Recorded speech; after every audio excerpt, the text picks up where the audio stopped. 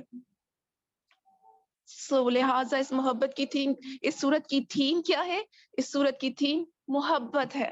تو اب سوال یہ اٹھتا ہے کہ محبت کس کو کہتے ہیں؟ واٹ از لو؟ کیا ہوتا کیا ہے محبت؟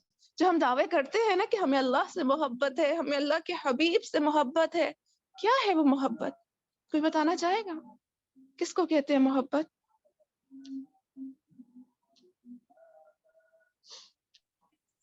کس کو کہتے ہیں جی، اب محبت؟ ہم اپنے خود اپنے آپ سے بڑھ کر یعنی اپنی ذات سے ہٹ کر جب ہم کسی کو بہت زیادہ کیئر کریں، میرے حال ہے اس کو محبت کہتے ہیں. جیسے ہمیں اپنے پیرنٹس کے ساتھ، اپنی اولاد کے ساتھ ہوتی ہے، جو ہمارا دل کرتا ہے کہ ہم تمام تکلیفیں اپنے اوپر لے لیں لیکن ان کو تکلیف نہ ہو، اپنی خوشی، نیند، ہر چیز قربان کر دیتے ہیں.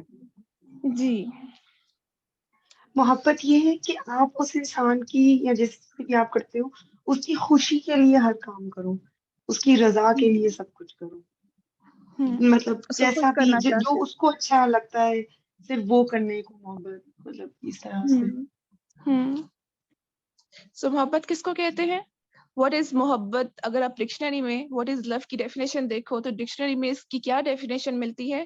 That intense feeling of deep attachment.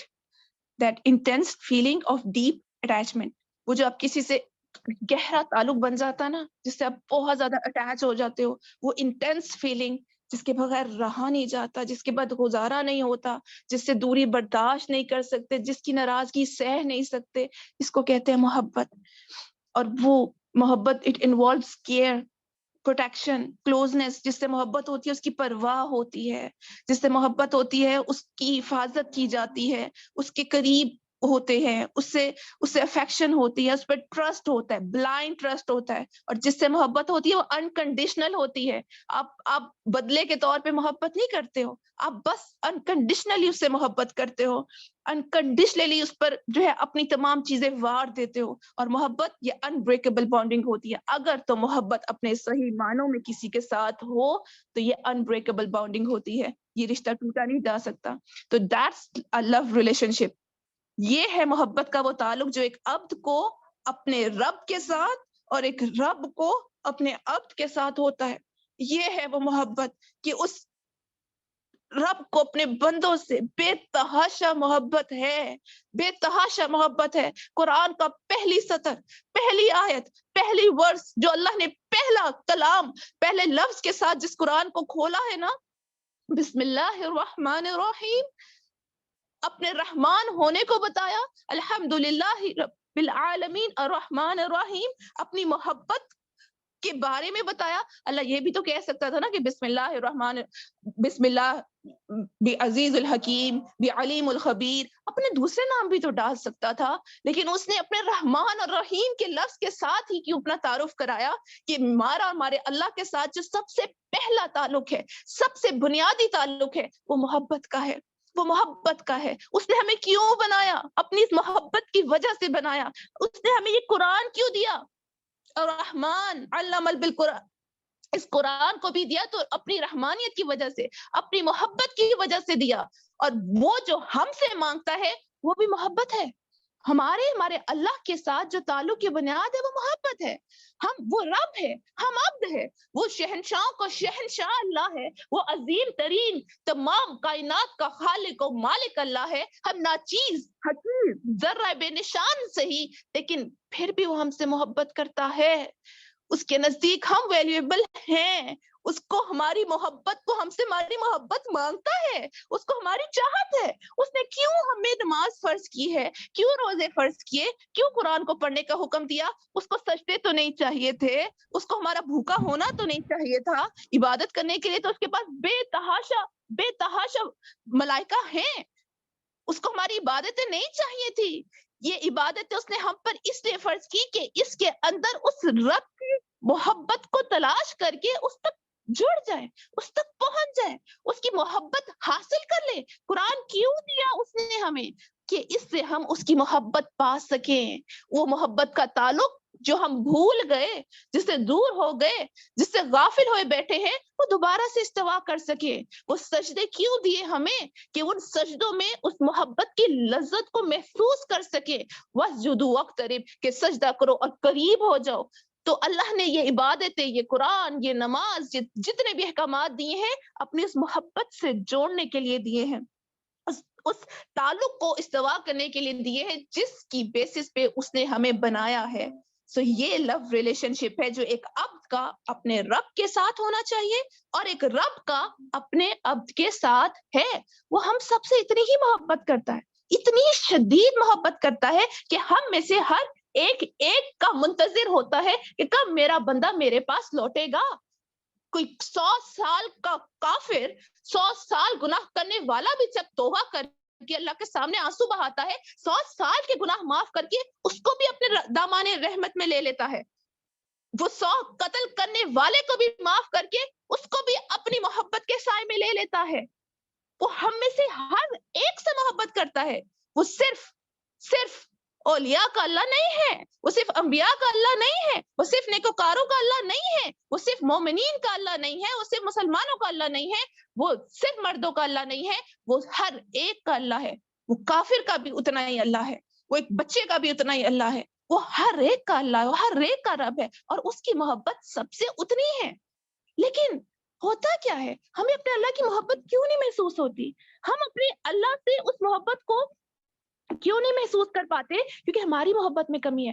اس کی طرف سے جو محبت نازل ہو رہی ہے نا, اس کی طرف سے جو ہمارے اوپر وہ محبت کی بارشیں ہوتی ہیں وہ یکساں ہے, وہ سب کے لیے یکساں ہے. لیکن جتنی محبت ہم کرنے والے بنتے چلے جاتے ہیں اتنی زیادہ وہ محبت محسوس زیادہ ہوتی چلی جاتی ہے. مثال کے طور پر, جب ایک طرفہ محبت ہو, آپ کو کسی سے محبت ہے, اگلا آپ سے محبت نہیں کرتا, وہ آپ کی پرواہ نہیں کرے گا. اس کو نہیں پتا کہ آپ اس کے لیے کتنا رو رہے ہو, راتوں کو جاگ رہے ہو, اس کے لیے تڑپ رہے ہو, because he doesn't love you. تو اس کو نہیں پتا کہ آپ کی کیفیت کیا ہے, کہ آپ اس سے کتنا چاہتے ہو. لیکن جب یہ رشتہ دو طرفہ ہو جاتا ہے تو پھر وہ فیل کر سکتا ہے, محسوس کر سکتا ہے. جیسے ماں اور بچے کی محبت ہوتی ہے, جب بچہ بڑا ہو جاتا ہے, ماں کی محبت تو ویسی ہی رہتی ہے نا اولاد کے لیے, وہ تو ویسی ہی تڑپتی ہے, ویسی کیئر کرتی ہے, ویسی اس کی حفاظت چاہتی ہے کہ اس کو کوئی نقصان نہ پہنچے, وہ ویسے ہی اس پر بے لوث محبت لٹاتی ہے, انکنڈیشنلی اس سے محبت کرتی ہے. ماں کی طرف سے محبت میں کبھی کمی نہیں آتی ہے. لیکن جیسے جیسے بچہ بڑا ہوتا ہے, اپنے کاموں میں, مصروفیات میں دور ہوتا چلا جاتا ہے, اپنی زندگی جینا شروع کر دیتا ہے, تو اس کی محبت میں کمی آتی ہے, جس کی وجہ سے وہ ماں کی اس آنسوں کو, اس تڑپ کو, اس کو فیل نہیں کر پاتا جس طریقے سے وہ بچپن میں فیل کرتا تھا. تو پوائنٹ کیا نکلتا ہے کہ اللہ ہم سب سے محبت کرتا ہے, اور یہ سورت اس بات کی ضامن ہے, یہ اس بات کی دلیل ہے. ہم اس صورت میں یہی سیکھیں گے, یہی جانیں گے کہ کیسے ہم میں سے ایک سے اللہ محبت کرتا ہے. اس کی محبت ہم سب کے لیے یکساں ہے. فرق کیا ہے, ہماری محبت اس سے اس لیول کی نہیں ہے. پھر جو جس قدر اللہ سے محبت کا رشتہ تعلق بناتا چلا جاتا ہے اتنی زیادہ اللہ کی محبت فیل کرنا شروع کر دیتا ہے. اس کو لگتا ہے کہ اللہ مجھے سے محبت کرتا ہے, بس اللہ تو جیسے میرا ہی ہے, لیکن اللہ ہر ایک کا ہوتا ہے. اس کو لگتا ہے شاید اللہ اب مجھ سے محبت کر رہا ہے, میں نیک عمل کر رہی ہوں, میں اب نیکی کی طرف آئی ہوں, تو شاید اب اللہ مجھ سے محبت کرنے لگا ہے. نہیں, اللہ ہمیشہ سے محبت ویسے ہی کرتا تھا. ہمیں محسوس ہونا شروع ہوا, وہ تو تب بھی محبت کرتا تھا جب ماں کے پیٹ میں تھے, اس دنیا میں آنے سے پہلے. ایک ماں کہتے ہیں بچے کا سب سے پہلا رشتہ ماں سے ہوتا ہے, نہیں, اس ماں سے بھی پہلے جو ہمارا رشتہ تھا وہ اللہ سے تھا, اس اللہ سے تھا. اس ماں کے پیٹ کے اندر بھی wasn't he providing us, کیا اس وقت وہ ہمارا خیال نہیں رکھ رہا تھا؟ کیا اس وقت وہ ہمیں پروٹیکٹ نہیں کر رہا تھا؟ کیا اس وقت ہمارے قریب نہیں تھا؟ کیا اس وقت وہ ہم سے, ہمارے ساتھ محبت کا وہ تعلق اس کا نہیں تھا کہ وہ ہماری ہر ضرورت, ہماری ہڈیاں, ہمارا گوشت, خوراک پہنچانی ہے, آنکھیں بنانی ہے, سب کچھ کر رہا تھا؟ جب ایک ماں بھی بے بس ہے کہ وہ اپنے پیٹ میں پلنے والے بچے کو نہیں دیکھ سکتی, نہیں جان سکتی اس کا جینڈر کیا ہے, وہ کیسا ہے, اس کو نہیں پتا کیا ہے, وہ پروٹیکٹ کرنا چاہے بھی تو نہیں کر سکتی. لیکن ایک اللہ ہے جو پروٹیکٹ کرتا ہے. تو اس ماں سے پہلے بھی جس کے ساتھ ہمارا رشتہ ہے وہ اللہ کا ہے. محبت کا پہلا رشتہ اور آخری رشتہ وہ صرف اللہ سے ہے, کہ باقی تمام رشتے بعد میں ہیں. ماں کا رشتہ بعد میں, باپ کا رشتہ بعد میں, باقی محبتیں بعد میں, اور جاتی پہلے ہیں. اس دنیا سے جائیں گے, سارے محبت کے رشتے ٹوٹ جائیں گے, لیکن ایک اللہ سے قائم رہے گا. سو اس صورت کی تھیم کیا ہے؟ اس صورت کی تھیم کیا ہے؟ اس صورت کی تھیم وہ محبت, وہ جگانے کے لیے اللہ نے یہ صورت نازل کی ہے کہ ہم جب مشکلات میں ہوتے ہیں, پریشانیوں میں ہوتے ہیں, ہم سمجھتے ہیں کہ اللہ ہم سے خفا ہے, ہم سمجھتے ہیں اللہ ہم سے غضبناک ہے, اللہ ہم سے نفرت کرتا ہے, وہ ہم سے ناراض ہو گیا, اس لیے یہ مشکلات ہیں, آزمائشیں ہیں, وہ ہمیں پسند نہیں کرتا, اس لیے وہ اتنی مشکل بھیجتا ہے. لیکن اللہ رب العزت انہی پریشانیوں سے نکال کے ہی تو اپنے پاس اپنی محبت کے سائے میں لے کر آنا چاہتا ہے. ان پریشانیوں میں بھی اللہ کی محبت چھپی ہوتی ہے, یہ صورت ہمیں سکھاتی ہے. تو اللہ سے ہم سے محبت کرتا ہے. Now you want to know, do you love him? اب اگلا سوال تو یہ پیدا ہوتا ہے نا, وہ تو ہمیشہ سے ہمیں چاہتا ہے, ہمیشہ سے ہم سب سے وہ اتنی ہی محبت کرتا ہے, لیکن آیا ہم اس سے محبت کرتے ہیں کہ نہیں؟ سوال بڑا سا کوشچن مارک یہ ہے, جو ہمیں اللہ کی قربت فیل نہیں ہوتی, جو اللہ کے لیے آنسو نہیں نکلتے, جو اللہ کی دیوی نعمتیں محسوس ہی نہیں ہوتی, شعور ہی نہیں ہوتا کہ اللہ نے کتنا رحم کیا ہوا ہے, کرم کیا ہوا ہے, نعمتیں دی ہوئی ہیں, جو ہم اللہ کی قربت کو فیل نہیں کر پاتے, اللہ کے لیے راتوں کو اٹھ نہیں سکتے ہیں, تو مسئلہ ہماری طرف سے, اللہ کی طرف سے نہیں ہے. اللہ ہم سے اتنی ہی محبت کرتا ہے. تو یہاں پہ جو کوشچن ہمیں اپنے آپ سے کرنا ہے, that do we really love Allah? ہمارا, جیسے میں نے بھی بتایا, ہمارا جو اللہ سے رشتے کی بنیاد ہے وہ محبت ہے. ایک عبد اور رب کا جو رشتہ ہے وہ محبت پر ہے. اللہ تو کرتا ہے, وہ تو اپنے طرف سے اپنی ذمہ داری پوری کر رہا ہے. ہم اپنی طرف سے جو ہمارے اوپر عائد ہونے والی محبت کا رشتہ, جو ذمہ داری ہے, وہ پوری کر رہے ہیں کہ نہیں؟ کہنے کو تو ہم سب کہتے ہیں ہمیں اللہ سے محبت ہے, رائٹ؟ ہر کوئی یہ کہے گا کہ ہمیں اللہ سے محبت, اللہ سے عشق ہے, اللہ کے حبیب سے عشق ہے. Then we have to assess ourselves. اگر واقعی کسی سے محبت ہے, جب ہم کسی سے ڈیپلی اٹیچڈ ہوتے ہیں, جب ہمیں کسی سے بہت مضبوط کسی سے تعلق بنتا ہے, تو کیا ہوتا ہے؟ ہم اس کو کھونا نہیں چاہتے. We can't afford to lose him. اس کی دوری سے ڈر لگتا ہے, اس کے بچھڑنے سے خوف آتا ہے, اس کے بغیر رہا نہیں جاتا, اس کی دوری برداشت نہیں ہوتی ہے. اور اس رشتے کو, اس چیز کو, وہ جو بھی چیز ہے جس سے آپ کو محبت ہو, جس سے آپ اٹیچڈ ہو, آپ اس کی پرواہ کرتے ہو, اس کا خیال رکھتے ہو, آپ اس کو پروٹیکٹ کرتے ہو, اس کو خراب ہونے سے, اس کو بچھڑنے سے بچاتے ہو, آپ اس کو ہمیشہ اپنا بنا کے رکھنا چاہتے ہو, اس کو خوش رکھنا چاہتے ہو, اس کو راضی رکھنا چاہتے ہو. تو کیا یہ سب ڈیفینیشن ہمارے اوپر اترتی ہے کہ واقعی ہمیں اللہ سے محبت ہے؟ تو ہم کیا اللہ کو راضی کرنے کے, اللہ کو بچھڑنے کے خوف کیا ہمیں ہے کہ اللہ ہم سے ناراض نہ ہو جائے, اللہ ہم سے دور نہ ہو جائے؟ جیسے میرے نبی صلی اللہ علیہ وسلم کی محبت اللہ سے جو صورت میں ڈپکٹ ہوتی ہے, کہ کس طریقے سے وہ اللہ سے وہ خوف زدہ ہو گئے تھے, وہ خوف زدہ ہو گئے تھے کہ میرا اللہ مجھ سے ناراض ہو گیا ہے. تو کیا ہمیں بھی اللہ سے ویسی محبت ہے کہ ہمیں ڈر لگتا ہے کہ تھوڑی سی مشکل آ جائے, تھوڑا سا کوئی گناہ ہو جائے, ہم بھی ایسے خوفزدہ ہوتے ہیں کہ میرا اللہ مجھ سے بچھڑ تو نہیں گیا, میرا اللہ مجھ سے روٹھ تو نہیں گیا؟ کیا اس کی ناراضگی سے بچنے کے لیے ہم گناہ سے بچتے ہیں, ہر اس چیز سے بچتے ہیں جو ہمیں اللہ سے دور کرتا ہے؟ کیا اس کی پرواہ کرتے ہیں ہم؟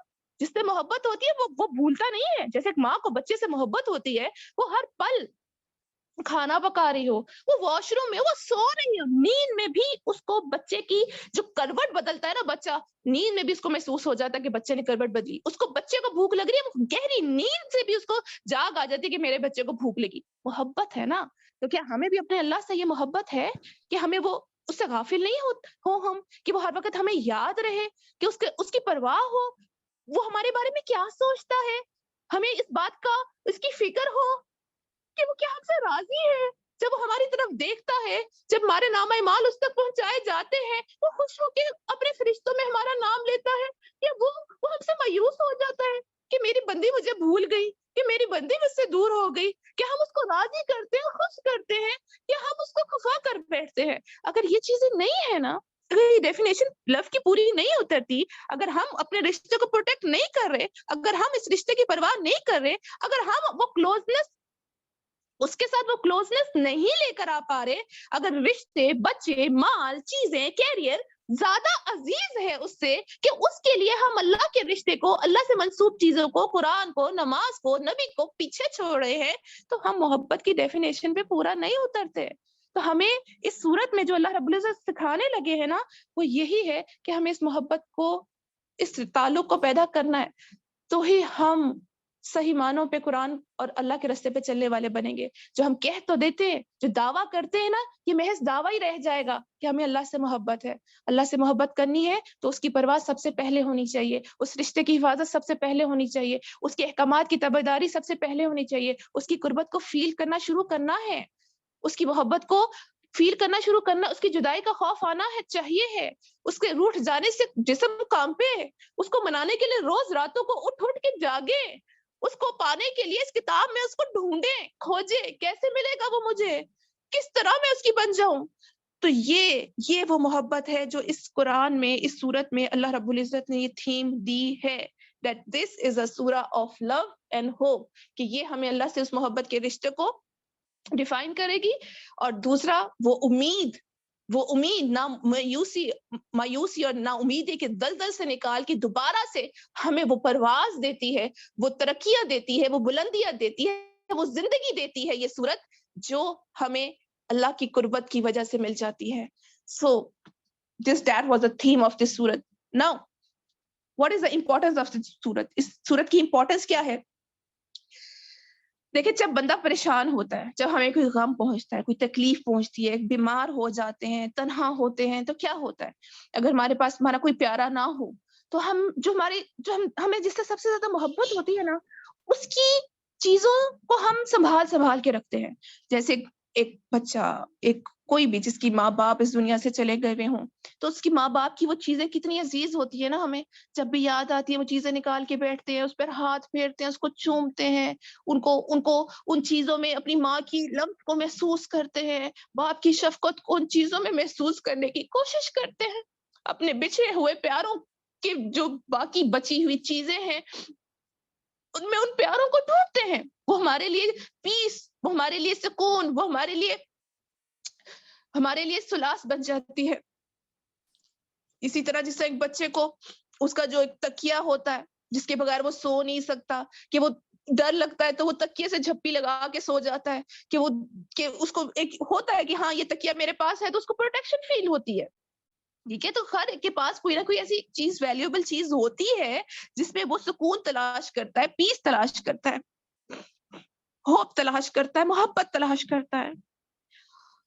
If only we can truly feel the love of Allah, اگر ہم اللہ سے واقعتاً محبت کرنے والے بن جائیں نا, تو یہ سورت ہمارے لیے وہ قیمتی چیز بن جائے گی کہ جو ہمیں کمفرٹ دینے والی, ہمیں ہوپ دینے والی, ہمیں پیس دینے والی, سکون دینے والی, ہمیں امید دینے والی, ہماری مشکلات کو دور کرنے والی یہ سورت ہمارا ذریعہ بن جائے گی. These words جو اللہ نے اس سورت میں بتائے ہیں نا, جب تنہا ہو,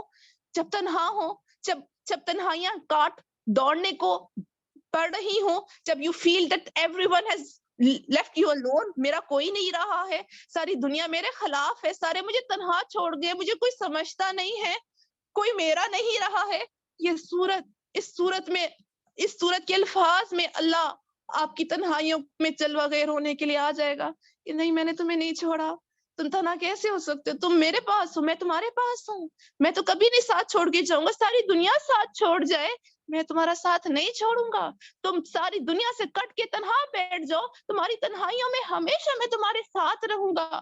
تو وہ شخص جو تنہا ہے, یہ سورت اس کے لیے اس تنہائی کی ساتھی ہے.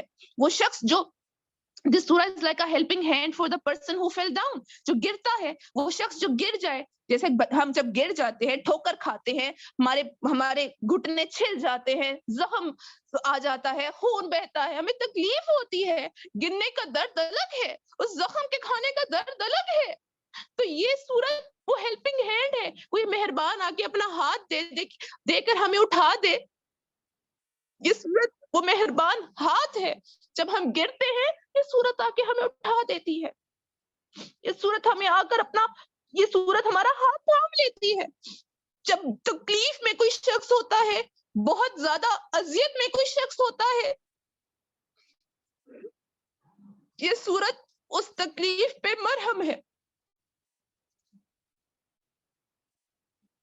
جب انسان سمجھتا ہے کہ I am worthless, میرا کوئی نہیں, میرا اس دنیا میں آنے کا کوئی مقصد نہیں, میری کوئی اہمیت نہیں, میری کوئی ویلیو نہیں ہے, کسی کو میرے ہونے نہ ہونے سے فرق نہیں پڑتا, I am just a piece of ربش.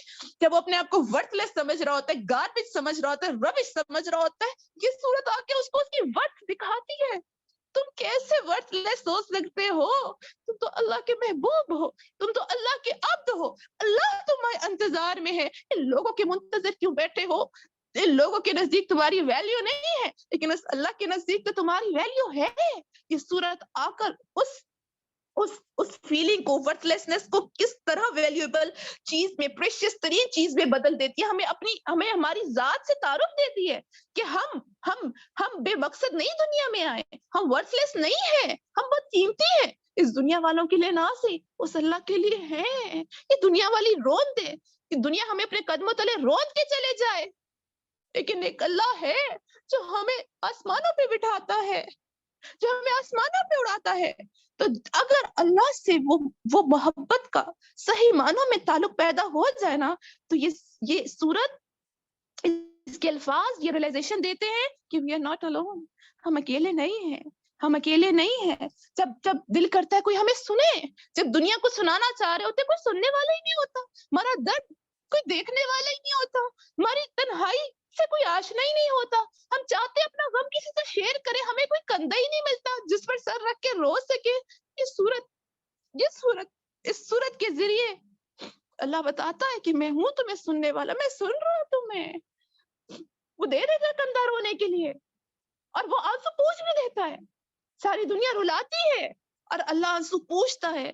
تو یہ وہ صورت ہے, یہ وہ صورت ہے جو ہمیں ہمارے اللہ سے اس محبت کے تعلق کو مضبوط کرنے والی ہے. جب پریشان ہوں گے, یہ صورت کے الفاظ دھارس بن کر آ جائیں گے, کہیں نہ کہیں سے سننے کو مل جائیں گے, کہیں تلاوت سنائی دے گی, کہیں امام صاحب کے الفاظ میں یہ الفاظ آ جائیں گے, کہیں آپ سکرول کرتے ہوئے کوئی پوسٹ, اس صورت یہ الفاظ آپ کے سامنے آ جائیں گے. جب آپ کو لگے گا میں تنہا رہ گیا, اللہ آ کے کہہ دے گا ماں بتا کر ابو کا, تمہارے رب نے تمہیں نہیں چھوڑا. یہ صورت ہے حوصلہ, نا امیدوں کے لیے امید ہے, مایوس کی دلدل میں پھنس جانے والوں کے لیے یہ دوبارہ سے اڑان ہے. ہم اس قرآن سے دور, ہم اللہ کو پہچان ہی نہیں سکے, ہم اللہ کو پہچان ہی نہیں سکے کہ وہ کیسا رب ہے. اس کو ہم نے یہ سوال بچپن میں اس کا جواب تو رٹ لیا ہم نے, کہ رب کون ہے؟ رب اللہ ہے, لیکن رب ہونا کہتے کس کو ہے؟ تو جانا ہی نہیں. یہ قرآن ہمیں آ کے بتاتا ہے, اس نے ہمیں بتایا کہ وہ رب ہے, تو کیسا رب ہے, رب ہونا کس کو کہتے. یہ قرآن ہماری تنہائیوں کا ساتھی بن جاتا ہے, یہ ہمارے غموں کا علاج بن جاتا ہے, ہماری پریشانیوں سے نکلنے کا رستہ دکھاتا ہے. ہم کہتے ہیں کہ ہم ڈپریشن کے مریض بن جاتے ہیں, انزائٹی کے مریض بن جاتے ہیں, ہمیں لگتا ہے کہ ہر طرف سے دروازے بند ہیں, ہمارے اوپر تو سب سے زیادہ ظلم ہو گیا ہے, ہم سے ہمارا پیارا بچھڑ گیا, ہماری زندگی ختم ہو گئی, ہم پر جو ہے ہمارا لوگ اعتبار نہیں کرتے, ہم تو رسوا ہو گئے, لوگوں ہمارا کوئی نقصان ہو جاتا ہے تو ہماری تو زندگی ختم ہو گئی. ہمیں لگتا ہے کہ ہم بس we are dead now, ہماری زندگی جینے کا کوئی مقصد نہیں, اس دلدل سے دوبارہ کبھی نکل نہیں سکیں گے, ان پریشانیوں میں سے نکلنے کی کوئی راہ نہیں ہے.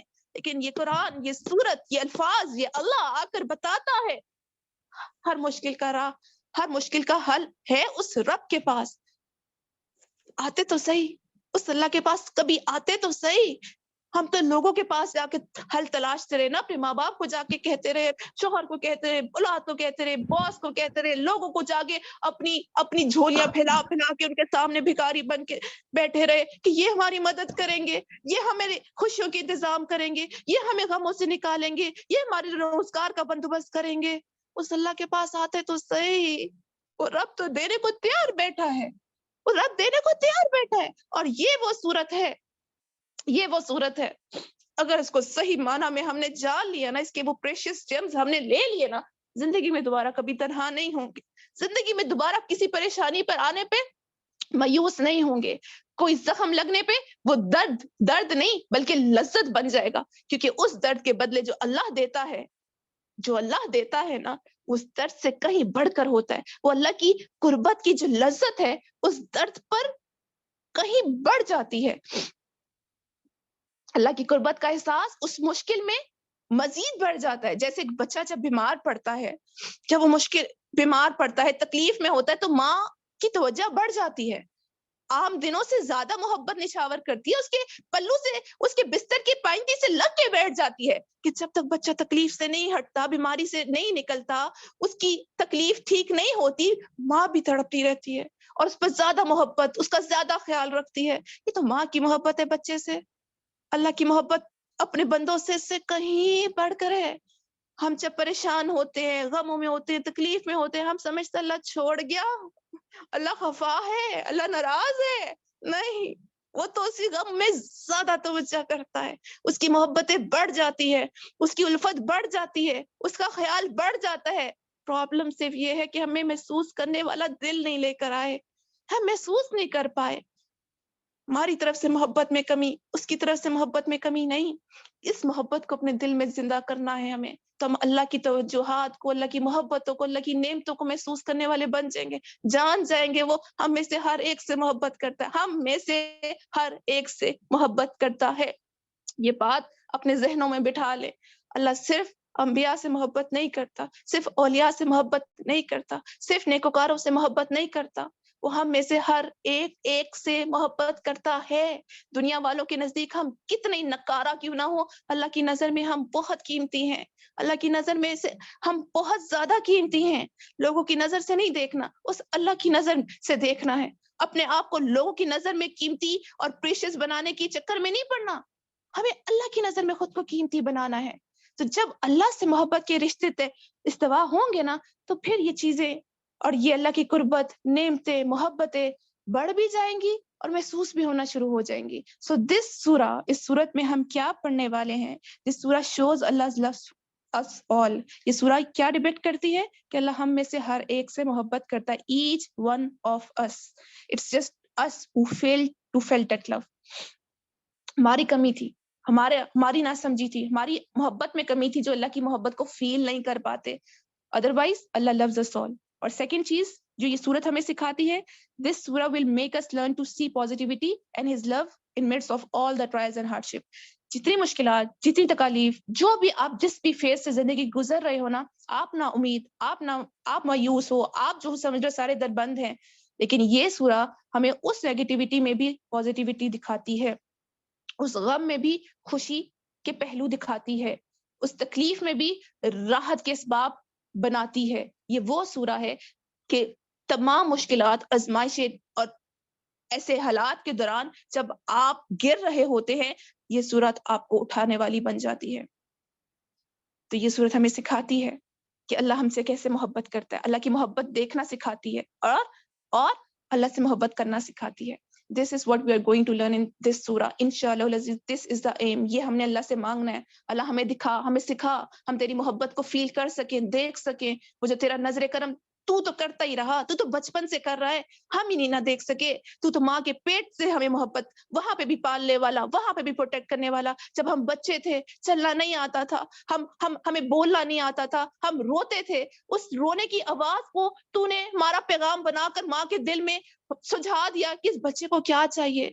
جب ہمیں بولنا نہیں آتا تھا, تو نے ہمارے پیغام تب بھی لوگوں میں پہنچائے. تیری محبت تو تب بھی تھی جب ہمیں چلنا نہیں آتا تھا, گھسٹ گھسٹ کے اپنے گھٹنوں کے بل چلتے تھے.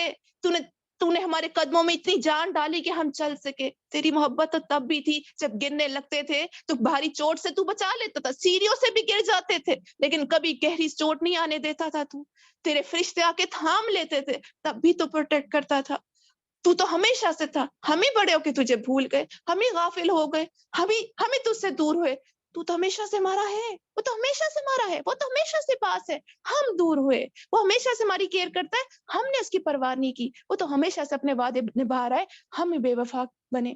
وہ تو ہمیشہ سے وفادار ہے, وہ تو ہمیشہ سے پکار رہا ہے, ہمیں اس کی پکار کا جواب دینے والے نہ بن سکے. تو یہ وہ صورت ہے جو ہمیں واپس اللہ سے جوڑتی ہے. This surah is going to change your life. اگر ہم اس طلب کے ساتھ, اس نیت کے ساتھ, اس دعا کے ساتھ کہ اللہ اس کے جو وہ قیمتی اسرار ہے ہمیں دے دے, ہمیں تجھ سے محبت کرنی. اللہ بڑا ہو گیا, بڑی دوریاں سہ لی ہم نے, ایک لمبا زندگی کا حصہ ہم تجھ سے دور رہ کر در کی ٹھوکریں کھا چکے, اب نہیں سنبھالا جاتی یہ پریشانیوں کے بوجھ, اب نہیں یہ دوریاں سہ سکتے. اب اس صورت کے ذریعے, اس قرآن کے ذریعے اپنی وہ قربت خاصہ ہمیں دے دے, ہمیں جوڑ دے, ہمیں واپس آنے کے راستے ہم پر کھول دے. تو اللہ تو چاہتا ہے نا, اللہ تو چاہتا ہے ہمیں اللہ قدم اٹھانے کی توفیق دے دے, ہم قدم اٹھانے والے بن جائیں.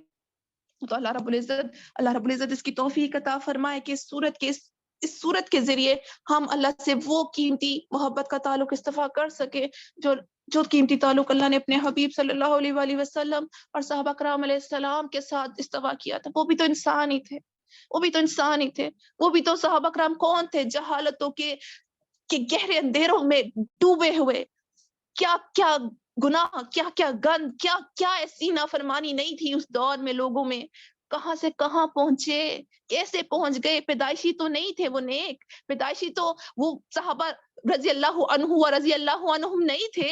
اس قرآن کی رہنمائی لیتے ہوئے, اس قرآن کی رسی کو تھامتے ہوئے, جو اللہ نے دکھایا وہ دیکھتے ہوئے, جیسے اللہ چلانے کی کوشش کرتا ہے اس قرآن کے مطابق, اس قرآن کے ذریعے انہوں نے ان قدموں پہ قدم رکھا. ہمارا مسئلہ یہ ہے, ہم سیکھتے تو ہیں, سنتے تو ہیں, کتنے قرآن ختم کر لیے, کتنے دورے قرآن کر لیے, زندگی میں کتنی دفعہ قرآن جو ہے تلاوت کر کے ہم نے جو ہے وہ ختم بالقرآن کیا ہوگا, سنا, پڑھا, دیکھا, لیکن چلے نہیں. صحابہ کرام علیہ السلام چلتے تھے, جب تک چل نہ جاتے اگلا قدم, اگلی صورت, اگلی آیت پہ آتے نہیں تھے, وہ چل پڑے تو رضی اللہ عنہ بن گئے. ہم بھی بن سکتے ہیں, ہم بھی ان لوگوں میں شامل ہو سکتے ہیں جن سے اللہ راضی ہوتا ہے, ہم بھی لوگوں میں بن سکتے ہیں. قدم اٹھانے والے تو بنے, جو اللہ ہمیں چلانا چاہ رہا ہے ہم چلنے والے تو بنے. قدم ہم نے خود اٹھانے ہیں, یہ کام ہم نے خود ہی کرنا ہے, کوئی اور آ کے ہمیں بیچ پہ بٹھا کے لے کے نہیں جائے گا. ہم کسی اور کے آسرے کو, کسی اور کی بیساکھی پہ نہیں چل سکتے, اتنا تو خود ہی کرنا پڑے گا نا. اور پھر یہ کہ ہمیں توفیق نہیں ملتی, نہیں, اللہ توفیق دیتا ہے, ہم توفیق لینا نہیں چاہتے ہیں کہ ہم سے ہو نہیں پاتا, ہمارے حالات ایسے ہیں, ہماری زندگی کے سچویشنز ایسی ہیں. آپ کو کیا پتا, آپ تو ثانیوں میں رہے ہو, آپ کسی کی زندگی آسان نہیں ہوتی, ہر ایک کی زندگی کے ٹرائلز یہی ہیں. ہم سے کہیں بڑھ کے مشکلات تھی صحابہ کرام علیہ السلام کے, ہم سے کہیں بڑھ کے مشکل حالات تھے ان کے پاس. اسی مشکل حالات زیادہ اللہ کے قریب لے کر آتے ہیں, یہ زیادہ ہمیں بہترین طریقے سے سنوارتے ہیں, بناتے ہیں. ہر ایک کی زندگی کے مختلف ادوار ہے, مختلف فیزز ہے, ہر کوئی مشکلات سے نکلتا ہے. کسی کے لیے بھی دین کے راستے پہ چلنا آسان نہیں ہے. طلب لے کر آنی ہے, نیت لے کر آنی ہے, فکر لے کر آنی ہے, مصمم ارادہ لے کر آنا کہ مجھے چلنا ہے, نو میٹر واٹ. یہ سب کچھ تو رہ جانا, میرا گھر, بچے, گھر بار, میرے رشتے, میرا کیریئر, میری ڈگریاں, سب قبر میں کسی ایک نے ساتھ نہیں جانا ہے. تو جس نے میرے ساتھ رہنا ہے, میں اس کو پائے بغیر کیسے مر جاؤں؟ مجھے تو اس اللہ کو پانا ہی پانا ہے. پہلے اللہ ہے, باقی بعد میں ساری چیزیں آتی ہیں. جب اللہ کو پا لیں گے نا تو باقی اپنے امور بھی ایسے طریقے سے پورے کرنے والے بن جائیں گے, باقی چیزوں میں بھی خوشیاں مل جائیں گی, باقی چیزوں میں بھی برکت مل جائے گی. سو یہ وہ سورہ ہے جو ہمیں اللہ کی طرف بڑھانے والی ہے, وہ قدم دکھا رہی ہے. بس ہم نے ارادہ کرنا ہے کہ ہم نے چلنا ہے, ہمیں اللہ کی محبت اور اللہ کے حبیب کی محبت لینی ہے. And this is the speciality of this سورہ, کہ یہ وہ سورت ہے جس میں ایک تیر سے دو شکار ہو سکتے ہیں. اللہ کی محبت بھی ملے گی, اللہ کے حبیب کی محبت بھی ملے گی, اس سے دونوں کی محبت مل سکتی ہے. تو اللہ رب العزت ہمیں وہ شرح صدر عطا فرمائے, وہ توفیق عطا فرمائے, وہ قلبی بصارت عطا فرمائے, قلبی سماعت عطا فرمائے, کہ ہم ان دونوں محبتوں کو لینے والے بن سکیں, اس کو سمجھنے والے, اس کے مطابق چلنے والے بن سکیں. تو اب اس سورت کے شان نزول پر آ جائیے کہ جب یہ سورت نازل کب ہوئی تھی. تو بیسیکلی یہ سورت جب نازل ہوئی اس وقت کیا حالات تھے, ہم سب کو یہ تو پتا ہے کہ جب یہ سورہ دوحا جو ہے ہم نے زبانی بھی یاد کی ہوگی, بے تحاشا دفعہ جو ہے ہم نے اپنی زندگی میں اس کی تلاوت سنی بھی ہوگی, اور ہم نے اس کو پڑھا بھی ہوگا, قرات کی بھی ہوگی. لیکن یہی تو پرابلم ہے کہ ہم الفاظ کو ظاہری پیمانوں میں تولتے ہیں, اس کے ظاہری مطالب کو سمجھتے ہیں, لیکن جو اس کی اصل, جو اس کے اندر کی گہرائی ہے نا, ہم اس تک نہیں پہنچ پاتے, ہم اس کے ہڈن جیمز نہیں دیکھ پاتے. تو یہ وہ صورت ہے کہ یہ کب نازل ہوئی تھی, جب آپ صلی اللہ علیہ وآلہ وسلم اپنی زندگی کے بہت مشکل دور میں تھے, بہت مشکل دور میں تھے، بڑی اذیت میں تھے، بڑی تکلیف میں تھے، آزمائش میں تھے. اور آپ صلی اللہ علیہ وآلہ وسلم دیکھیں، ہم نے پڑھا نا پچھلی صورتوں میں، جب آپ صلی اللہ علیہ وآلہ وسلم نے دین کی دعوت دینا شروع کی تو کفار کی طرف سے کیسے کیسے ہتھ کنڈے نہیں استعمال ہوئے، کیسے کیسے چالیں چلی گئیں، آپ کے خلاف کیا کیا باتیں ہوئیں. آپ کو کاہن کہا گیا، آپ کو مجنون کہا گیا، آپ کو اپنی طرف سے آپ کو کیا جو ہے وہ اپنی طرف سے کتاب لکھنے والا کہا گیا، اور آپ کے خلاف جو ہے وہ جو بھی کرنے والے تھے، آپ کے خلاف جو بھی سازش کرنے والے تھے وہ کوئی غیر نہیں تھے، وہ میرے نبی کے اپنے لوگ تھے، ان کے خاندان کے لوگ تھے، ان کے قبیلے کے لوگ تھے، ان کی بستی کے لوگ تھے. تو اپنوں کا زخم غیروں کے زخم سے زیادہ زور کا لگتا ہے. اور نبی صلی اللہ علیہ وآلہ وسلم کی جیسے جیسے محنت بڑھتی جا رہی تھی، ان کی طرف سے مخالفت بھی بڑھتی جا رہی تھی، مخالفت کی شدت بھی بڑھتی جا رہی تھی. تو آپ صلی اللہ علیہ وآلہ وسلم اس غم میں تھے، اس فکر میں تھے کہ نہ جانے پتہ نہیں میری طرف سے کام میں کوئی کمی تو نہیں ہے کہ میں ان کو پیغام نہیں پہنچا پا رہا، کہ کہیں میرے ہی عمل میں کمی ہے، مجھے ہی نہیں کرنا آتا کام جو میں اللہ کے منصب کو صحیح طور پہ کر نہیں پا رہا. یہ لوگ بدل نہیں رہے، بجائے یہ کہ بدلے، ان کی مخالفت بڑھتی جا رہی ہے، ان کی دشمنی بڑھتی جا رہی ہے، یہ تو اور زیادہ اللہ سے دور ہوتے چلے جا رہے ہیں، یہ اور زیادہ جو ہے سخت دل ہوتے چلے جا رہے ہیں. تو آپ صلی اللہ علیہ وآلہ وسلم اس وقت اس مشکل میں، اس پریشانی میں تھے کہ کہیں میں کچھ غلط تو نہیں کر رہا. تو پھر کیا ہوا کہ کچھ دنوں کے لیے وحی کا سلسلہ رک گیا. دیکھیں قرآن ہمارے لیے کیا ہے، جس کو قرآن کا نور مل جاتا ہے نا، جس کو قرآن کی قربت دوستی مل جاتی ہے، قرآن اس کی جینے کی وجہ بن جاتا ہے. ہم جیسے حقیروں کے لیے قرآن کے بغیر گزارا نہیں ہے. ایک دفعہ قرآن سے جڑ جائے اس کے بغیر رہ نہیں سکتے. تو نبی صلی اللہ علیہ وآلہ وسلم جن کے قلب پر پورا کا پورا قرآن اترا، جنہوں نے اس قرآن کے پورے انوارات سمیت اس کو اپنے دل میں اتارا، ان کی کیا حالت ہوئی ہوگی جب قرآن سے دوری ہو گئی ہوگی، جب وحی سے دوری ہو گئی ہوگی، جب حضرت جبرائیل علیہ السلام آنا بند ہو گئے ہوں گے. حضرت جبرائیل علیہ السلام اور اللہ کے یہ الفاظ تو ان کی اس پریشانی پر مرہم تھے، ان کی اس مشکل کو آسان کرنے والے تھے، ان لوگوں کی باتوں کو سہنے کی طاقت دینے والے تھے. اور اب اس مشکل حالات میں وہ وحی آنا بند ہو گئی، وہ الفاظ آنا بند ہو گئے.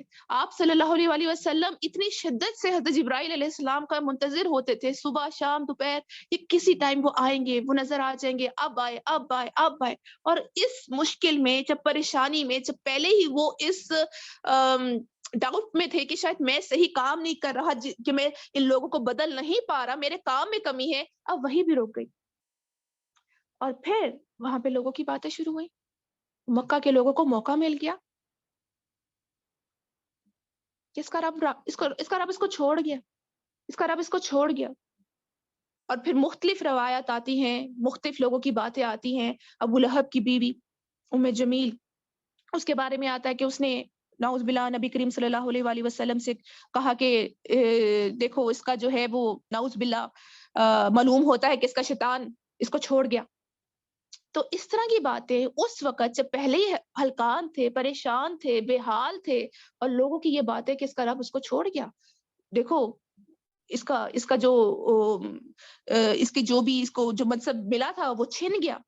اور اس پہ پھر مختلف روایت آتی ہیں. حضرت جندب رضی اللہ تعالیٰ عنہ سے روایت آتی ہے کہ اس حالت میں جب آپ صلی اللہ علیہ وآلہ وسلم پر یہ وحی کا سلسلہ رکا تھا تو آپ اتنے پریشان، اتنے بیمار ہو گئے تھے، اتنے پریشان ہو گئے تھے کہ کچھ چند دن تہجد کے لیے اٹھ نہیں سکے تھے، رات کے وقت اٹھنا محال ہو گیا تھا. تو اس وقت پھر لوگوں نے آ کے باتیں کرنا شروع کی، اور لوگوں نے اس طرح کہنا شروع کیا کہ دیکھو اس کا شیطان نکل آیا باہر. تو آپ صلی اللہ علیہ وآلہ وسلم کی اس ٹینشن کو we just can't imagine، ہم سوچ بھی نہیں سکتے.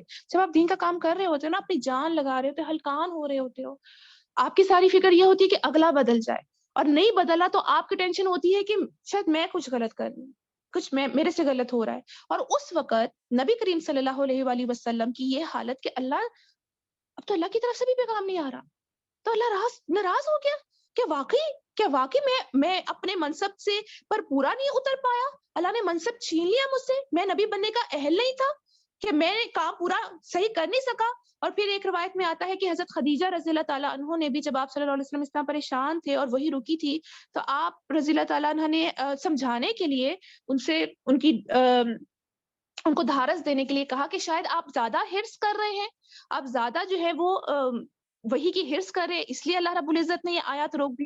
جیسے ہم نے پڑھا ہے نا سورہ کہف میں, جب حضرت موسیٰ علیہ السلام علم لینے کے لیے حضرت خضر علیہ السلام کے پاس گئے تھے, تو انہوں نے کہا تھا کہ آپ صبر نہیں کر سکیں گے. حضرت موسیٰ نے کہا تھا کہ انشاءاللہ آپ یہ صابرین میں سے پائیں گے.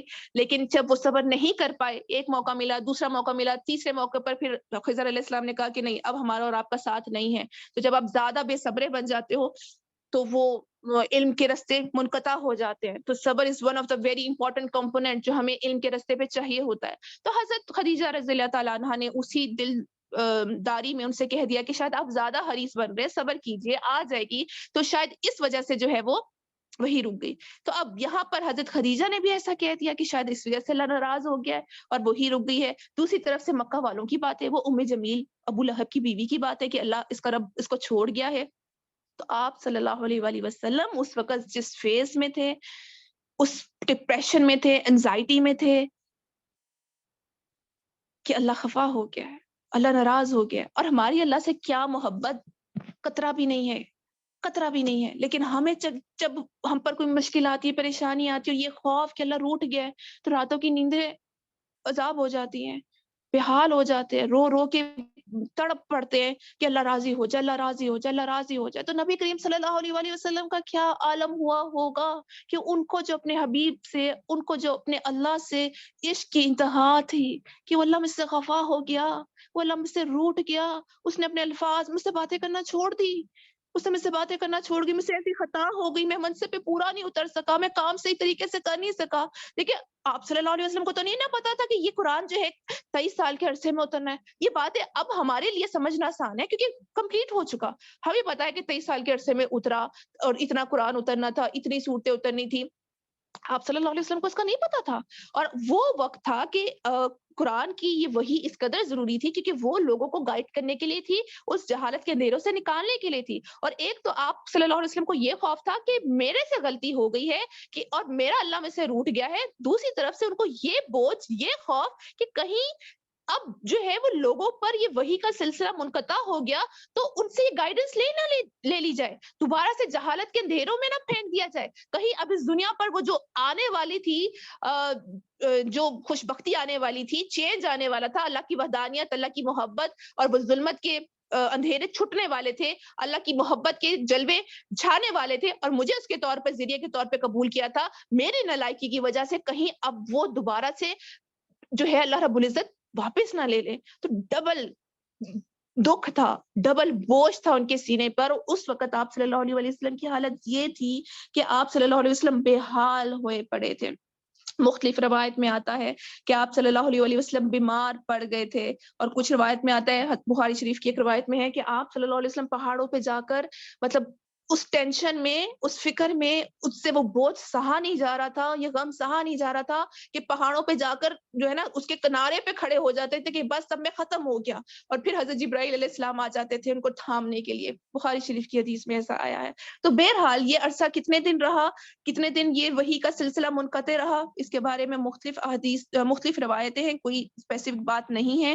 کچھ روایت کے مطابق 12 دن یہ سلسلہ منقطع رہا, کچھ کے مطابق 15 دن, کچھ کے مطابق 19 دن, اور کچھ کے مطابق 25 دن تک, اور کچھ کے مطابق 40 دن تک وحی نہیں آئی تھی, اور کچھ نے کہا 2-3 دن کی یہ جو ہے وہ وہی منقطع ہو گئی تھی. لیکن وہ جتنا بھی عرصہ تھا, ایک محبوب کو اس کے عاشق سے, ایک محبوب کو اس کی محب سے دوری کہاں گوارا ہوتی ہے, ایک لمحے کی بھی گوارا نہیں ہوتی ہے. اور اس وقت جب سب سے زیادہ ضرورت ہو اور محبوب کے روٹھ جانے کا خیال بھی آپ کو ختم کرنے کے لیے کافی ہوتا ہے, تو وہ آپ صلی اللہ علیہ وسلم کی آزمائش کا وقت تھا. وہ ان کی تکلیف اور ان کی انزائٹی, اور کہ اللہ نے مجھے چھوڑ دیا, اللہ مجھ سے خفا ہو گیا, میں اکیلا رہ گیا, میں اللہ کے اس کام میں پورا نہیں اتر سکا. تو وہ آپ صلی اللہ علیہ وسلم کا یہ حال تھا جس وقت پھر اللہ رب العزت نے سورہ ضحیٰ کے ذریعے, اس سورت کے ذریعے آپ کو دھارس دی. یہاں سے ایک جیم ملتا ہے, اور وہ جیم کیا ہے؟ جب بھی ہم سیرت پڑھنا شروع کرتے ہیں نا, تو one thing that we notice that how relatable our life is with محمد صلی اللہ علیہ وسلم. ہماری زندگی ہمارے نبی صلی اللہ علیہ وسلم کی زندگی سے کتنی ریلیٹیبل ہے.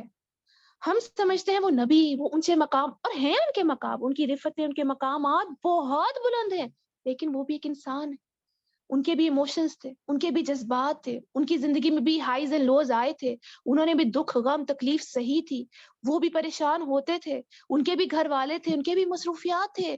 جیسے جو حالات ہم پر آتے ہیں, ہم کبھی مصروفیات کی چنگل میں پھنس کر اللہ سے دور ہو جاتے ہیں, ہم کبھی جو ہے وہ کوئی مشکل آنے پر جو ہے ڈھہ جاتے ہیں, بیماری ہے ہم عبادت نہیں کر پاتے. یہ سب سینیریو سے آپ صلی اللہ علیہ وآلہ وسلم بھی گزرے تھے, وہ بھی گزرے تھے. اور یہ جو اس سورت کا شان نزول جو ہمیں بتاتا ہے کہ میرے نبی صلی اللہ علیہ وسلم بھی ڈپریشن میں گئے تھے, ان کو بھی انزائٹی ہوتی تھی, اللہ سے دوری برداشت نہیں ہوتی تھی. یہ وہ غم تھا کہ اپنی جان لینے کا جو ہے وہ دل کرتا تھا. تو آپ کی زندگی, آپ نے اپنے ان ہرڈلز کو کیسے طے کیا, اپنے ڈپریشنز کو کیسے جو ہے وہ دور کیا, اس انزائٹی سے کیسے وہ نکلے, ان مشکلات سے کیسے وہ نکلے. ہم بھی نکل سکتے ہیں ان کے نقش قدم پر.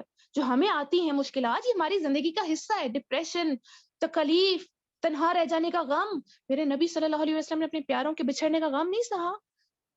دنیا میں آنے سے پہلے یتیم تھے, یتیمی صحیح ہے, اپنے بیٹوں کو اپنے ہاتھوں سے دفن کیا ہے. چھوٹے چھوٹے بچے, جگر کے گوشے, سب سے زیادہ جن سے محبت ہوتی ہے, اور ان کو اپنے ہاتھوں سے زمین میں دفن کیا ہے. جہاں لوگ باتیں کرتے تھے, دیکھو یعنی اس وقت تو بیٹوں کا ہونا بہت کوئی چیز سمجھا جاتا تھا نا, کہ لڑکیاں ہیں تو یہ تو بدبخت ہے, نعوذ باللہ, وہ یہ سمجھتے تھے بچیوں کی پیدائش پہ. بچیوں کو تو وہ زندہ دفن کر دیتے تھے, اور بیٹوں کے ہونے پہ ان کو بڑا غرض تھا, ہمارے اتنے بیٹے. تو وہ آپ صلی اللہ علیہ وسلم کو نعوذ باللہ کیسی کیسی باتیں کرتے تھے, یہ تو کرسڈ ہے, دیکھو اس کے بیٹے رہتے نہیں ہیں. تو اس طرح کی باتیں کرتے تھے, اور اس پر پھر ایک غم کہ اپنے بیٹے سے جدائی کا غم, اور لوگوں کی باتوں کو سہنا الگ بات. تو ہر وہ سچویشنز اگر ہم اپنی زندگی میں دیکھیں نا, ہم جن کی وجہ سے ہمیں لگتا ہے کہ ہمارے اوپر بہت بڑی آزمائش ہے, میرے نبی نے وہ سب کچھ سہا ہے. وہ بھی انہی حالات سے گزرے ہیں, وہ تکلیف, وہ درد, وہ آنسو, وہ سب کچھ انہوں نے بھی دیکھے ہیں. لیکن وہ سب سے بھی نکل کے وہ اللہ سے دور نہیں ہوئے, انہوں نے اللہ کو نہیں چھوڑا, وہ پھر بھی کامیابی کے سب سے اونچی مسند پہ پہنچے. اب ہم یہ چاہتے ہیں, جو بھی ہڈلز ہیں, مشکلات ہیں, غم ہے, پیاروں کے بچھڑ جانے کی وجہ سے ہمیں لگتا ہے ہماری زندگی ختم ہو گئی ہے, ہماری کسی ماں کو جو اولاد بچھڑ جائے تو اس کو لگتا ہے کہ وہ تو بے موت مر گئی ہے.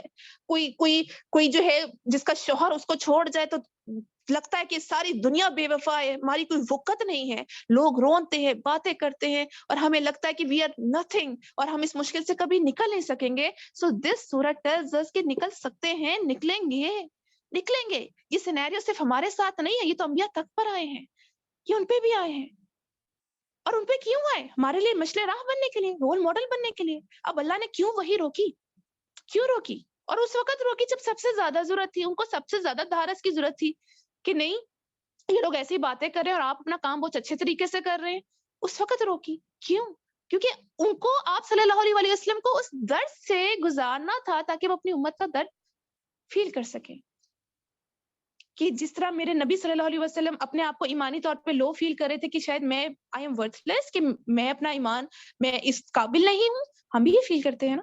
ہمارے اوپر بھی سچویشن زندگی میں بارہا آتی ہیں, ہمارا ایمان لو ہے, ہماری نماز میں وہ خشوع نہیں ہے, ہمیں لگتا ہے کہ ہمارا اللہ سے کنیکشن ختم ہو رہا ہے, اللہ سے وہ پہلی جیسی یاری نہیں فیل ہوتی ہے, اللہ کے لیے آنسو نہیں بہتے ہیں, اللہ کی محبت کے لیے وہ تڑپ نہیں ہوتی ہے جو پہلے ہوتی تھی, اور ہمیں لگتا ہے کہ اللہ ہم سے ناراض ہو گیا, اللہ ہم سے خفا ہو گیا, اب کبھی ہم سے اللہ سے قریب نہیں ہو سکیں گے, ہم اس لائق ہی نہیں ہے کہ ہم اللہ کے بن سکیں, ہم تو ہم جو ڈیزرو ہی نہیں کرتے, وہ تو نیک لوگ ہوں گے, اولیاء ہوں گے, وہ تو اتنی مجاہدے کرنے والے ہیں جن سے اللہ محبت کرتا ہے, ہم تو اللہ کی محبت کے قابل ہی نہیں.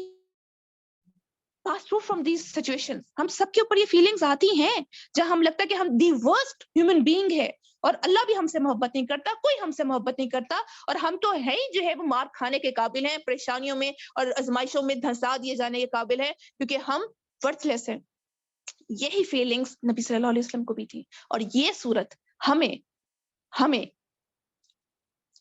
اس فیلنگ سے نکالنے کے لیے ہے.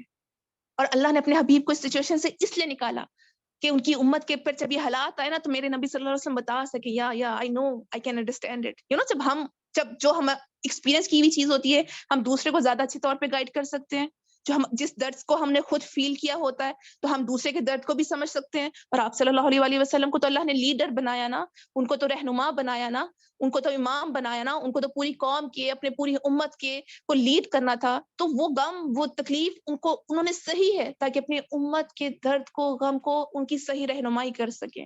تو یہ وہ صورت ہے کہ اس صورت میں, اس سچویشن میں جب آپ ایمانی طور پر اپنے آپ کو لو فیل کر رہے ہوتے ہو, اللہ سے دور فیل کر رہے ہوتے ہو, جب دنیا کے بھی آپ سمجھ رہے ہوتے ترقیاں رک گئیں, نعمتیں رک گئی, ایمانی روحانی ترقیاں بھی رک گئی, لوگوں نے بھی ساتھ چھوڑ دیا اور آپ کو لگتا ہے کہ اللہ بھی آپ کو چھوڑ گیا ہے, تو اس سچویشن میں اللہ رب العزت نے سورت کے ذریعے نبی کریم صلی اللہ علیہ وسلم کو دھارس دی, امید دی, یقین دیا, محبت کا یقین دلایا, پروانہ محبت دیا, تمہارا رب تمہیں کبھی نہیں چھوڑے گا.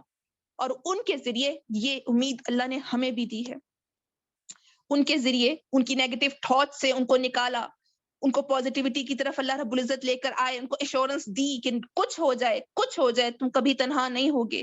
And from it we too can fight that peace and hope, وہ رینیوڈ فیتھ, وہ تازہ ایمان, وہ دوبارہ سے اللہ سے جڑ جانا ہم کر سکتے ہیں. ایک دفعہ دور ہو گئے, ہمیں لگے گا کبھی نہیں ہم آ سکتے ہیں. وی کین اگین, پہلے جس طریقے سے اللہ سے قریب ہوئے تھے ہم دوبارہ سے ہو سکتے ہیں. اپنی اس نیگیٹو تھاٹس کو نکالنا ہے, بس اس پازیٹیو ایٹیٹیوڈ کو لے کر آنا ہے. تو یہ وہ صورت ہے جو غموں سے, ڈپریشن سے, انزائٹی سے, تکلیف سے میرے نبی کو نکال کے لے کر آئی, اور ان کے نقش قدم پر چلتے ہوئے ہمیں بھی نکالے گی. تو انشاءاللہ العزیز اس کے ساتھ جو ہے, اس شان نزول کے ساتھ جو ہے یہ صورت نازل ہوئی تھی. اب جب ہم اس کی تفصیل پڑھیں گے تو انشاءاللہ العزیز ہمیں پتہ لگے گا کہ کس طرح یہ صورت ہمیں ہوپ دیتی ہے, پیس دیتی ہے, امید دیتی ہے, یقین دیتی ہے, تنہائیوں کی ساتھی بن جاتی ہے. اور یہ بات یاد رکھیے گا, بے شک یہ الفاظ جو ہیں اللہ رب العزت نے اپنے حبیب صلی اللہ علیہ وآلہ وسلم سے بیان کیے. ڈائریکٹلی یہ محبت کی داستان ہے اللہ اور اس کے حبیب کے درمیان, لیکن انڈائریکٹلی یہ محبت کی آیات ہے اللہ اور اس کے بندوں کے درمیان. یہ الفاظ براہ راست تو میرے نبی پہ نازل ہوئے, لیکن انڈائریکٹلی یہ ہمارے لیے نازل ہوئے, کیونکہ قرآن کا لفظ ہمارے لیے ہے. کیا فرمایا گیا قرآن میں, ھذا کلام ربی, یہ میرے رب کا کلام, یہ میرے رب کا کلام ہے, یہ آپ کے رب کا کلام ہے. میں اس کی عبد, آپ اس کے عبد. میرا رب مجھ سے اس میں باتیں کرتا ہے, آپ سے اس میں باتیں کرتا ہے. اس میں میرے ماضی کے قصے بھی ہیں, اس میں میرا حال بھی ہے, اس میں میرا مستقبل بھی ہے. جس طرح اللہ رب العزت اس آیت میں, اس صورت میں آپ صلی اللہ علیہ وسلم کو ماضی یاد کرا کر نعمتیں یاد کراتا ہے نا, یہ قرآن ہمیں بھی ہمارا ماضی یاد کراتا ہے کہ ہاں اس مقام پہ بھی اللہ تمہارے ساتھ تھا, وہاں پہ بھی اللہ تھا, تمہارے ماضی میں تمہارے ساتھ یہ ہوا. یہ صرف 1400 سال پہلے نبی صلی اللہ علیہ وآلہ وسلم اور صحابہ کرام کے لیے نازل نہیں ہوا ہے, یہ قیامت کے دن تک کے ہر انسان کے لیے نازل ہوا ہے. ہم سب کی لائف سٹوریز اس کے اندر لکھی ہوئی ہے, ہمیں بس دیکھنا آ جائے, ہمیں اس کو سمجھنا آ جائے. اور جب سمجھنا آئے گا, وہ قرآن ہم پر کھلنا شروع ہوگا, تو ہمیں لگے گا جیسے یہ آیت آج ہی ہمارے لیے ہی نازل ہوئی ہے. یہ ہے اس کتاب کا معجزہ, یہ ہے یہ معجزہ کہ قیامت کے دن تک اللہ اس کتاب کے ذریعے, اس الفاظ کے ذریعے اپنے بندوں سے باتیں کرتا ہے, کرے گا. ہر ایک انسان سے, ہر ایک کی رہنمائی, ہر سچویشن میں, ہر مشکل میں, ہر آسانی میں. اب کیا قدم اٹھانا ہے, اب کون سا نیک عمل کرنا ہے, اب کون سے گناہ چھوڑنا ہے, اس مشکل سے کیسے نکلنا ہے, اس مشکل پہ کیا ملے گا. ایچ اینڈ ایوری ڈے, ہمارے پورے دن, ہر کام کی رہنمائی اس کتاب میں, اس اللہ کے الفاظ میں موجود ہے. ھذا کلام ربی, یہ میرے رب کا کلام ہے. تو بے شک یہ براہ راست, اگر اس کو ڈائریکٹ الفاظ اللہ نے اپنے حبیب سے مخاطب کر کے ان کو تسلی دی ہے, لیکن انہی الفاظ میں جب اپنے اوپر رکھ کے دیکھیں گے نا, تو واللہ لگے گا کہ یہ تسلی مجھے مل رہی ہے, یہ تو اللہ مجھ سے باتیں کر رہا ہے. سو آلویز جب بھی ہم نے قرآن پڑھنا ہے نا, اپنے آپ سے منسوب, یہ اللہ میرے سے بھی بات کر رہا ہے, یہ آپ سے بھی بات کر رہا ہے. قیامت کے دن تک کہ ہر انسان سے اللہ سے بات کرے گا. ٹھیک ہے, تو یہ اللہ رب العزت کے کلام کا معجزہ ہے. اب اگر ہم اس سورت کو دیکھیں, دس سورہ can be divided in 3 parts. اس کو ہم 3 حصوں میں ڈیوائیڈ کر سکتے ہیں. پہلا حصہ آپ کہہ لو اوتھس پر مبنی ہے, وعدوں پر, قسموں پہ. ٹھیک ہے, پہلی 2 آیات جو ہے اللہ نے جو قسم کھائی ہے. اس کے بعد کا جو سیکنڈ پارٹ ہے, اس میں ہاؤ اللہ لوز اس, اللہ وہ بیان کرتا ہے کہ اللہ ہم سے کیسے محبت کرتا ہے. یعنی جب یہ آیتیں پڑھیں گے تو ہم اپنی زندگی کے ان واقعات سے ریلیٹ کر پائیں گے کہ ہاں اس موقع پہ بھی اللہ نے اپنی محبت دکھائی, اس موقع پہ بھی اللہ نے اپنی محبت دکھائی. جب اس وقت جب میں ایسے حال میں تھی وہ اللہ ہی تھا جو مجھے اس سے نکالنے والا ہے. سو پہلا پارٹ کیا ہے؟ اللہ کی قسموں پہ مبنی ہے. دوسرا پارٹ اللہ جو ہم سے محبت کرتا ہے اس پہ مبنی ہے. اور تیسرا part how can we love اللہ بیک. اب اللہ تو ہم سے محبت کرتا ہے, ہم نے جواب میں اللہ کو محبت جو دینی ہے وہ کیسے دینی ہے, کیونکہ محبت کا تعلق دو طرفہ ہوتا ہے. محبت کا تعلق ہمیشہ دو طرفہ ہوتا ہے. تو اللہ تو ہم سے محبت کرتا ہے, ہم نے بھی تو اللہ سے محبت کرنی ہے, اس محبت کا جواب دینا ہے, محبت کا جواب محبت سے دینا ہے. تو یہ صورت ہمیں یہ سکھاتی ہے کہ اللہ کی محبت محسوس کرنی آ جاتی ہے اور ان ریٹرن ہمیں اللہ سے محبت کرنی آ جاتی ہے. اللہ اکبر, ایسی قیمتی صورت ہے. تو شروع کرتے ہیں. سب سے پہلے اعوذ باللہ من الشیطان الرجیم, بسم اللہ الرحمن الرحیم. والضحیٰ, والضحیٰ, واو یہاں پہ قسمیہ ہے, ٹھیک ہے, قسم کے لیے ہے, قسم ہے الضحیٰ کی, صبح کی دھوپ کی, صبح کی دھوپ کی, صبح کی روشنی کی. تو قسم ہے صبح کی روشنی کی. تو آگے چلنے سے پہلے جو پہلی چیز ہم سمجھتے چلیں کہ واو جو ہے, جو اللہ رب العزت جگہ جگہ قرآن میں قسمیں کھاتا ہے, اللہ نے بے تحاشا جگہ قرآن میں قسم کھائی ہے. لیکن ہم جب قسم کھاتے ہیں تو کیوں کھاتے ہیں؟ قسم کیوں کھائی جاتی ہے؟ ایک تو اس لیے قسم کھائی جاتی ہے تاکہ ہم اپنی بات کو ثابت کر سکیں, اس پر سٹریس ایمفیسائز کر سکیں کہ ہاں جی واقعتاً ایسی ہی بات ہے, قسم خدا کی ایسا ہوا تھا, دوسرے کو یقین دلانے کے لیے کہ ایسا ہی ہوا تھا, اپنی بات کی سچائی کو ثابت کرنے کے لیے. دوسرا قسم کیوں کھائی جاتی ہے؟ ہم قسم کھاتے ہیں تاکہ اس بات پر جو بہت امپورٹنٹ ہو, ٹھیک ہے, کہ جو بہت زیادہ, واللہ اللہ ہم سے محبت کرتا ہے. تو یہ قسم کس لیے ہے کہ واقعتاً اللہ ہم سے محبت کرتا ہے, اس بات کی امپورٹنس جتانے کے لیے کہ اس کی محبت کو محسوس کرو. تو ایک قسم کھائی جاتی ہے کسی چیز کی امپورٹنس جتانے کے لیے, دوسرا قسم کھائی جاتی ہے اپنی بات پر ایمفیسائز, اس کی سچائی ثابت کرنے کے لیے. تیسرا قسم کھائی جاتی ہے کسی کو متوجہ کرنے کے لیے, ٹھیک ہے, کسی کو متوجہ کرنے کے لیے کہ اس بات پر غور و فکر کرو, that is an important thing, اس کو سوچو, سمجھو, سمجھنے کی کوشش کرو یہ کیا بات ہے. اور چوتھا قسم کھائی جاتی ہے کہ اس چیز سے کوئی ہمیں لیسن ملنا ہوتا ہے. تو اب یہاں پر قرآن میں اللہ نے جو بارہا قسم کھائی ہے, بارہا قسم کھائی ہے, اللہ کا قسم کھانے سے کیا مراد ہے؟ In the Quran there is a relationship between oaths and what follows the oath. جہاں بھی اللہ نے قرآن میں قسم کھائی ہے نا, تو اس کا کوئی ڈائریکٹ کنیکشن ہوتا ہے. جس بھی چیز کا, اللہ آسمان کا قسم کھاتا ہے, جیسے ابھی صبح کی روشنی کی, رات کے اندھیرے کی, اللہ چاند ستاروں کی, اللہ جو ہے سمندر کی, یہ قسمیں کھاتا ہے. زیتون کے درخت کی اللہ نے قسم کھائی ہے. بظاہر وہ چیزیں ہیں, ٹھیک ہے, لیکن اس میں کچھ کنیکشن ہوتا ہے ہماری ذات سے. اینڈ یو نو, کائنات کی ہر چیز کا کنیکشن ہے ہماری ذات سے. پوری کی پوری جو اللہ فرماتا ہے نا کہ ساری کائنات کو ہمارے لیے پیدا کیا, ساری کائنات کو ہمارے تابع کیا ہے, بیکاز ایچ اینڈ ایوری تھنگ, یہ ساری کریشن جو اللہ نے بنائی ہے اس کا ہماری ذات سے تعلق ہے. ان قسموں کے ذریعے اللہ وہ ہم پر اس کی حقیقت کھولتے ہیں. In everything there is a hidden lesson for us. ہم نے پڑھا تھا نا قرآن میں سورہ بقرہ میں, اللہ نے 2 طرح کی وحی نازل کی ہے دنیا میں. اللہ 2 طرح سے گائیڈنس دیتا ہے ہمیں. ایک یہ قرآن کی وحی ہے, ٹھیک ہے, جس کو تشریعی کہا جاتا ہے, وحی تشریعی, جو قرآن کے ذریعے اللہ گائیڈنس دیتا ہے. اور دوسری کہتے ہیں وحی کونی, ٹھیک ہے, جو اللہ نے کن کے ذریعے چیزیں بنائی ہیں نا, زمین, آسمان, چاند, ستارے, یہ کن کے ذریعے بنائے, جس کن کہا اور بن گئے. جیسے انسان کو تو گریجولی بنایا گیا نا, وہ تو پروسیس سے گزرتا ہے پھر بنتا ہے. جیسے درخت جو ہے وہ پروسیس سے گزرتا ہے, سال لگتے ہیں پھر اگتا ہے. اسی طرح جانور بھی پروسیس سے گزرتے ہیں پھر اگتے ہیں. کچھ کریشنز ایسی ہیں جو کون کہہ کے اللہ نے بنائی ہیں.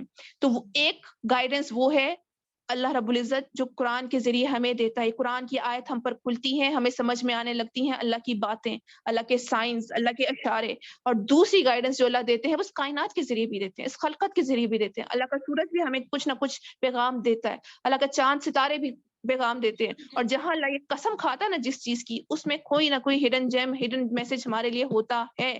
بس دیکھنے والی آنکھ چاہیے ہوتی ہے, وہ بصیرت چاہیے ہوتی ہے. اور یہ قرآن سے جب دوستی ہوتی ہے وہ بصیرت ملتی ہے, جب چیزوں کی ہمیں سمجھ میں آنے لگتی ہے. قرآن کی آیت بھی سمجھتے ہیں اور کائنات کے سائنس اور میسج بھی سمجھتے ہیں.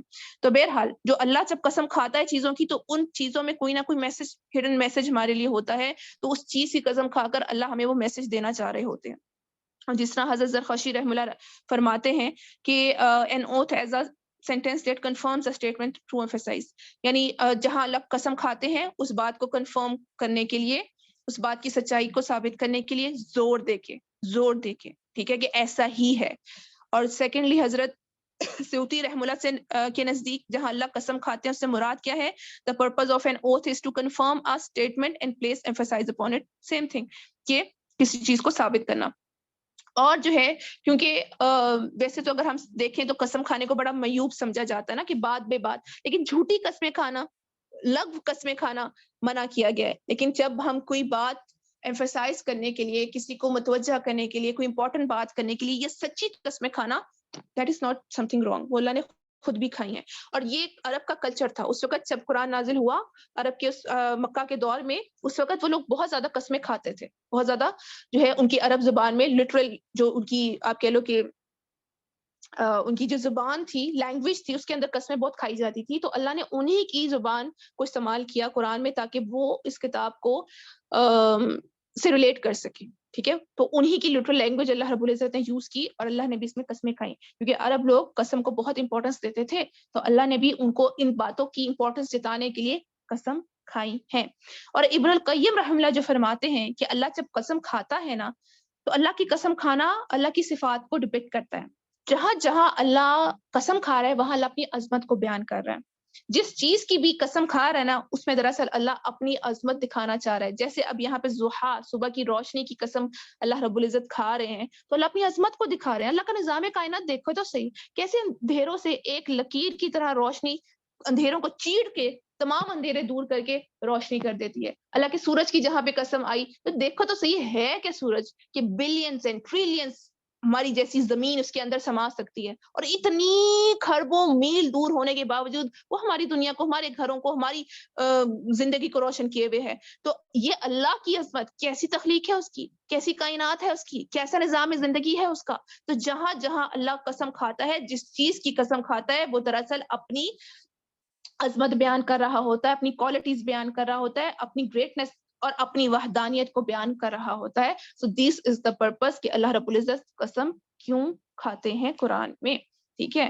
تو انشاءاللہ عزیز آج یہیں پہ اختتام کرتے ہیں. والضحیٰ کا جو لفظ ہے یہ بہت زیادہ واسٹ اور بہت زیادہ ڈیپ میننگز رکھتا ہے, بہت زیادہ گہرا لفظ ہے, بہت زیادہ بھاری لفظ ہے.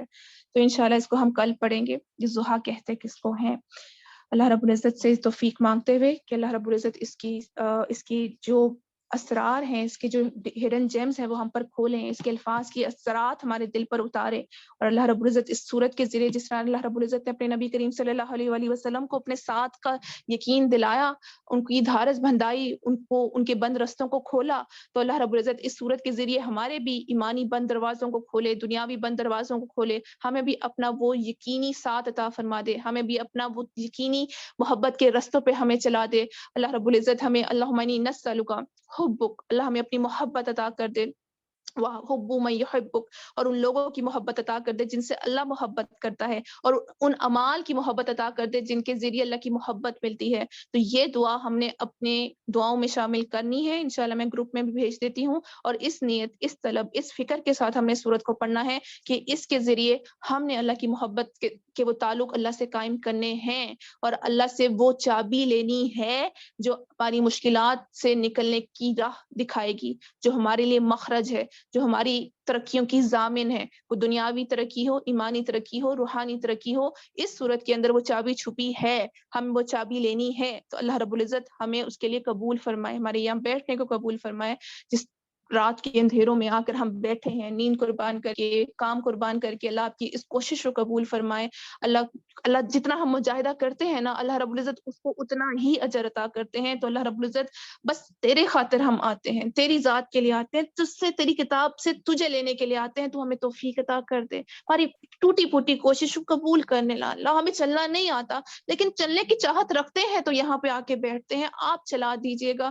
اللہ ہمیں محبت کرنی ہے تجھ سے, کرنی آتی نہیں ہے یا اللہ, ہمیں کرنی نہیں آتی, لیکن ہم تجھ سے محبت کرنا چاہتے ہیں.